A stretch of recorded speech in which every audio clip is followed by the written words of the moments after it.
¿Qué te pasaría si cometes un delito? Mi nombre es Felipe Jaramillo Tobón y quiero contarte mi experiencia. ¿Mi experiencia de qué dirás? Mi experiencia en una audiencia judicial en Colombia. Contarte la verdad, la realidad de un acceso carnal abusivo a menor de 14 años. Pero para poder entender ello y cómo se imputa a alguien, hay que entender algo. Esta es la Constitución. Y al igual que la Constitución, hay muchas normas en Colombia que regulan diversos aspectos en Colombia para los particulares, etc. Y en este caso estaremos hablando en materia penal. Y en materia penal nos regimos por el Código Penal. Pero ¿qué pasa? ¿Cómo llevamos el derecho sustancial, o sea, lo que está en el papel, a la realidad?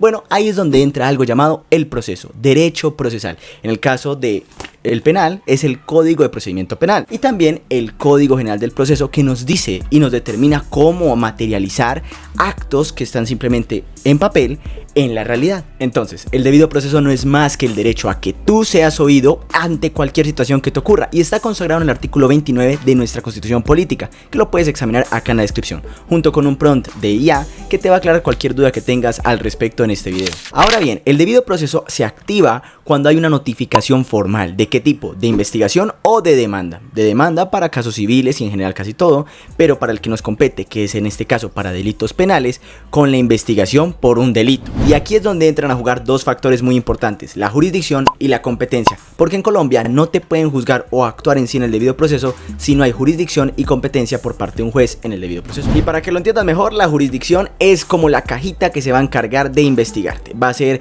el amplio, es el género que define el caso en particular. En nuestro caso es algo penal, entonces se va a encargar la justicia ordinaria, en este caso en materia penal, acá te estoy mostrando el cuadro para que me haga entender mejor, de llevar la investigación. Esa es la jurisdicción, es el género, es lo amplio, pero necesitamos encasillarlo. ¿Quién va a ser el juez que se va a encargar de investigarte? Ahí es donde entra la competencia, que es el específico, es lo determinado, es lo que termina de enfocarse en quién va a ser la persona en sí que te va a investigar. Para este caso, la jurisdicción competente fue la jurisdicción penal y el juez competente fue este que te estoy colocando en pantalla, el Juzgado 17 Penal de Circuito con funciones de conocimiento de Medellín. Y ya. Bueno, con el debido proceso activado, toca obviamente comparecer ante el proceso. ¿Y eso cómo se hace? En audiencias. Y una audiencia está compuesta por personas, integrantes. Alguien tiene que estar ahí. ¿Y quiénes son en este caso? Bueno, te muestro algunos roles para que me haga entender quiénes fueron los que yo vi en dicha audiencia, para que me haga entender mejor. Así como en las películas había un abogado defensor que defendía al acusado, al imputado, y también un abogado acusador, que en este caso no es abogado, sino un fiscal.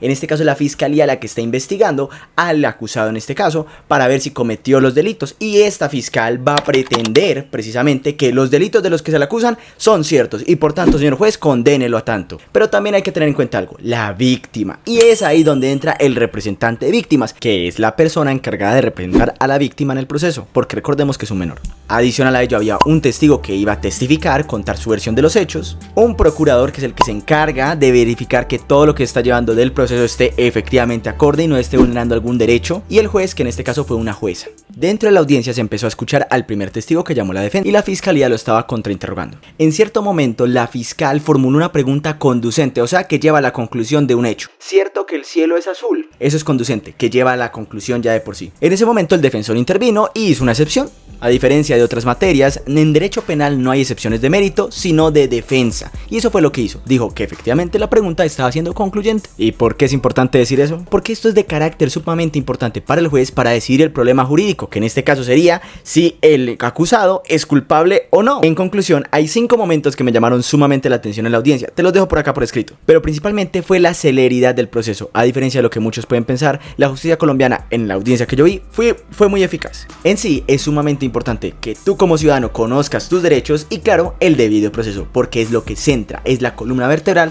de todo el Estado colombiano. Pero dime tú qué piensas acá en comentarios. Te estoy leyendo.